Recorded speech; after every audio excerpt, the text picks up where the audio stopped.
नमस्कार, आप देख रहे हैं एडीआर। मैं उपस्थित हूं बिहार के गया जिला के बांके बाजार मुख्य मार्ग पर, जहां भारत बंद के आहूत के दौरान यहां के कार्यकर्ताओं और खासकर भीम आर्मी के समर्थकों ने रोड जाम कर रखा है और खूब नारेबाजी की। उन लोगों का कहना है कि सुप्रीम कोर्ट के द्वारा जो कोटा में कोठा आरक्षण का प्रावधान किया गया है, इससे लेकर SC/ST समाज में काफ़ी नाराजगी है। क्या बोलते हैं यहाँ के लोग, आइए सुनते हैं। सर, आप लोग नीला झंडा लेकर रोड पर उतरे हैं, क्या कारण है? नीला झंडा एक भारत के मूल निवासी राजाओं का नीला चिन्ह है, जो आपको मौर्य वंश से शुरुआत हुआ है। मौर्य वंश के रीजन में मौर्य बेच करके अब लोग व्यवसाय करते थे, हमारे लोग भारत के मूल निवासी, और उसका पंख नीला होता था। तो अगर कोई नीला झंडा ग्रहण किया भारत में, जिसका नाम है भीमराव अंबेडकर, उन्होंने ग्रहण किया। कोट भी जब अधिकतर नीला पहना करते थे, इसलिए कि अपने वंशजों भारत के मूल निवासी के राजा को सम्मान देते थे। सर, आज आप लोग सड़क पे उतरे हैं, भारत बंद का आह्वान कर रहे हैं। भारत बंद भी किए, क्या कारण है सर, क्यों कर रहे हैं? कारण है कि भारतीय संविधान में 341 धारा के तहत हम लोग का आरक्षण दिया गया था। आरक्षण इसलिए दिया गया था कि राजनीतिक, शैक्षणिक और समता और शिक्षा, ये सब ले करके हम लोग का आरक्षण दिया गया है। और जिसमें आपका क्रीमी लेयर लान करके आरक्षण को सुप्रीम कोर्ट के लोगों ने, जो जज बैठता है, लगा करके अब अलग हटाना चाहता है। और हमारा बाबा साहेब भीमराव अम्बेडकर का ये आरक्षण अगर अलग कर देता है तो मानहानि भी हमारा संविधान रचयिता का होता है। और दूसरी बात है कि जब तक हम लोग चारों चीज़ से परिपूर्ण नहीं हो जाएंगे, तब तक कोई आरक्षण को ख़त्म नहीं करेगा। सर, ओबीसी क्रीमी लेयर लाया गया। OBC 52% लोग देश में है, लेकिन उस बात को नहीं समझ पाए, आंदोलन नहीं किए। तो जौन लड़का घर में भी होता है कि जो रोता नहीं, उसका माँ भी देरिये से दूध पिलाती, इन लोग रोबे नहीं किया, इसलिए दूध नहीं पिलाया। सर, क्या इसका असर पड़ेगा, बंदी का असर पड़ेगा?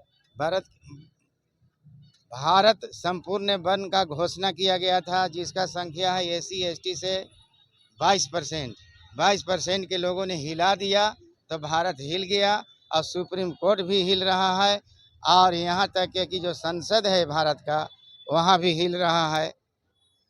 यही तो हम लोग देख रहे हैं, चारों भर से जो न्यूज आ रहा है। सर, खबर आ रही है कि कहीं उपद्रवियों पर लाठीचार्ज भी किया गया है पुलिस द्वारा। जैसे जो मनचले लोग होते हैं, जिनका भारतीय संविधान का ज्ञान नहीं है, छेड़छाड़ कर रहे हैं, फिर भी ज्ञान नहीं है, वो लाठीचार्ज करवा दे रहे हैं अपना दबंगी के साथ में। जैसे हम लोग का पुरखन जब हर जोत के उसको खिला सकता है और धान रोप के खिला सकता है, तो क्या हम लोग संसद नहीं चला सकते हैं? सुप्रीम कोर्ट में नहीं जा सकते हैं? कॉलेजियम सिस्टम उन लोग के हम लोग विरोध नहीं कर सकते हैं? जो 6 घर का आज तक के कॉलेजियम सिस्टम में जो क्रीम खा रहा है, उसको विरोध नहीं किया, और जो क्रीम नहीं खा रहा है उसी को क्रीमी लेयर लगा दे रहा है। क्या सर, मोदी की सरकार मोदी के दिमाग से नहीं चलता है, माननीय प्रधानमंत्री का, उनका सरकार चलता है विश्व हिंदू परिषद के जो मोहन भागवत झा हैं। और मोहन भागवत झा जैसे कहते हैं वैसे सुनते हैं, इसलिए कि रिमोट है मोहन भागवत के झा के पास, और ये जैसे घुमाते हैं वैसे मोदी जी घूमते हैं। आप कह रहे हैं मोहन भागवत झा, उनका नाम तो मोहन भागवत। हम मोहने भागवत झा नाम है, जो विश्व हिंदू परिषद के हैं। जैसे में आपका ये जो शूद्र की संख्या आपका 85 भारत में है, कुछ नेताओं ने अमर शहीद जगदेव प्रसाद में 90 का भी नारा दिया था, और मानवर काशी राम ने 85 का नारा दिया, और लोहिया जी ने 60 का नारा दिया था। इसलिए जो शूद्र नाम से जाने जाते हैं मनु का विधान के अनुसार, वह जो नारा जो महापुरुषों ने लगाया है, और ये नारा आपका बहुजन हिताय बहुजन सुखाय, आपका ये महामना गौतम बुद्ध ने अपने ज़माने में दिए थे। अब आज तक वो नारा चलते आ रहा है कि बहुजन हिताय बहुजन सुखाय, जो भी काम करो से बहुजनों के हित के लिए करो और बहुजनों के सुख के लिए करो। नरेंद्र मोदी भी सर तो OBC समुदाय से ही आते हैं। OBC समुदाय से आते हैं, लेकिन जो महापुरुषों की लड़ाई है, आवाज़ जो 52% के ओबीसी क्रीमी लेयर लाया तो नहीं समझ पाए, उसी तरह से 52% में से माननीय प्रधानमंत्री नरेंद्र मोदी भी आते हैं, उनको भी समझ में नहीं आया, इसलिए इसका आवाज़ नहीं उठाते हैं। लोकसभा चुनाव में 400 पार का नारा दे रहे थे, अगर 400 पार सीट आ जाती तो क्या संविधान रह पाता? 400 इसलिए दे रहे थे कि अभी जितना हम अज्ञानता समझ रहे हैं उतना अज्ञानता अब न रह गया, से उनको फेल करना पड़ा। इसलिए कि पूरे देश में जय भीम का नारा लगता है। जय भीम एक जागृति का काम करता है। जय भीम का नारा संविधान की ओर अग्रसर करता है। जय भीम का नारा बहुजन हिताय बहुजन सुखाय की ओर करता है। इसलिए नरेंद्र मोदी का जो मंशा था कि 400 सीट लाएंगे, इसलिए कम सीट में वो सिमट गए। जो उनका 56 इनका सीना था, से 45 में सिमट गया है। आप डुमरिया से चल कर ही बाकी बाजार आ रहे हैं, कैसा था माहौल, क्या बंदी का असर था? डुमरिया में आपका सब बैरियर लगा करके और मोटरसाइकिल तक नहीं चलने दिया गया। जो गाड़ी जाम का जो परमिशन गवर्नमेंट ने दी है, वो अनुसार हम लोग निर्णय लेकर के डुमरिया में बैरियर लगा करके, और कोई गाड़ी रिक्शा टोटो या टेम्पू है तो नहीं हम लोग चलने दिया। अब वहाँ के लोग दुकानदार भी बड़ा समझदार थे। अब समझा कि जब सूचना दिया गया है मोबाइल टीवी से, तो हम लोग का अगर गुणवत्ता है, सूचना का गुण को समझते हैं, इसलिए बिना कहे हुए सब दुकान बंद था। अब अभी तक बंदे हैं वहाँ। इमामगंज के क्या हालात है? इमामगंज में भी बड़ा सतर्की से लोग जाम का निभाया। जनता लोग अब धीरे धीरे सजग हो रहे हैं, संविधान को समझने लग रहे हैं।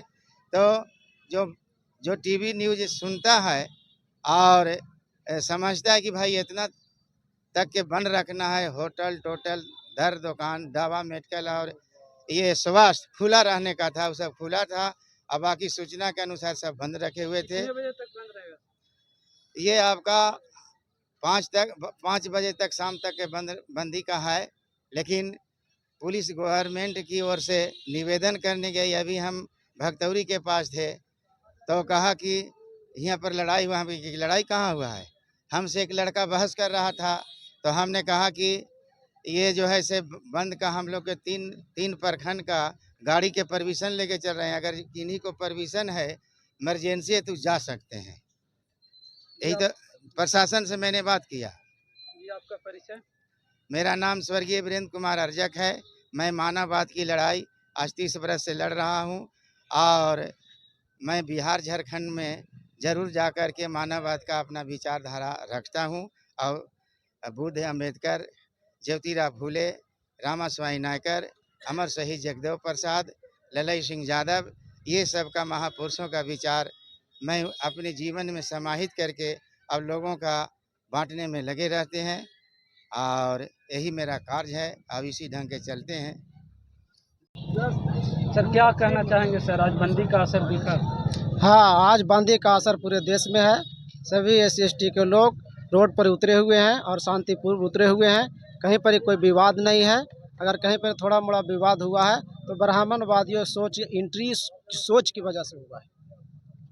सर ये जो बार बार आरक्षण के साथ मोदी सरकार खिलवाड़ कर रही है, तो क्या आप लोग बार बार रोड पे उतरिएगा, इस तरह के प्रदर्शन कीजिएगा? अगर सरकार ऐसी बार बार करेगी या सुप्रीम कोर्ट के माध्यम से कराया जाएगा, तो आंदोलन ही एक माध्यम है ताकि आंदोलन करके उसको रोका जा सके।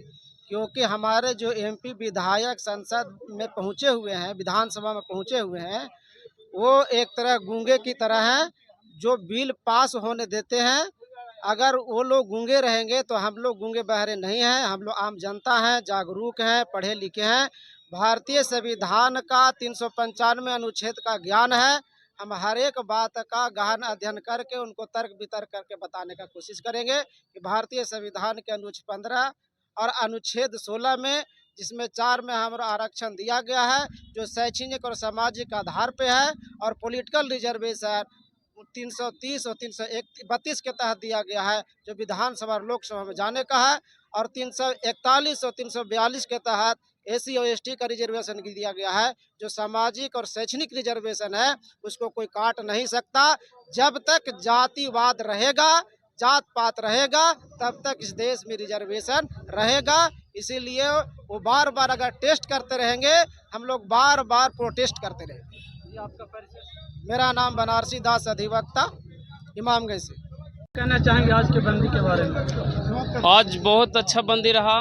बंदी को देखने के लिए बहुत अच्छा लगा। डुमरिया से लेकर के आपको बांके-बाजार तकला बहुत अच्छी बंदी रहा। हम लोग पूरे घूमे हैं इमामगंज, डुमरिया, बांके बाजार में। और इस बंदी को लेकर के ये कहना है कि ऐसा ना करे सरकार, और सरकार से मिली जुली हमारे जो कोर्ट है, जो भी फैसले लेती है वो सरकार से मिली जुली है, वो गलत तरीका से किया जा रहा है। इसलिए हमारे देश में किसी भी हद तक SC ST जा सकता है। आगे कुछ छेड़छाड़ संविधान में ना करे, बस इतना ही कहना चाहते हैं सरकार से कि आगे कुछ ना करे ऐसे कि SC ST रोड पर नहीं और आगे बढ़ने का तैयार हो। मैं डुमरिया का रहने वाला हूँ। इस विधानसभा क्षेत्र से उपचुनाव का तैयारी चल रहा है मेरा।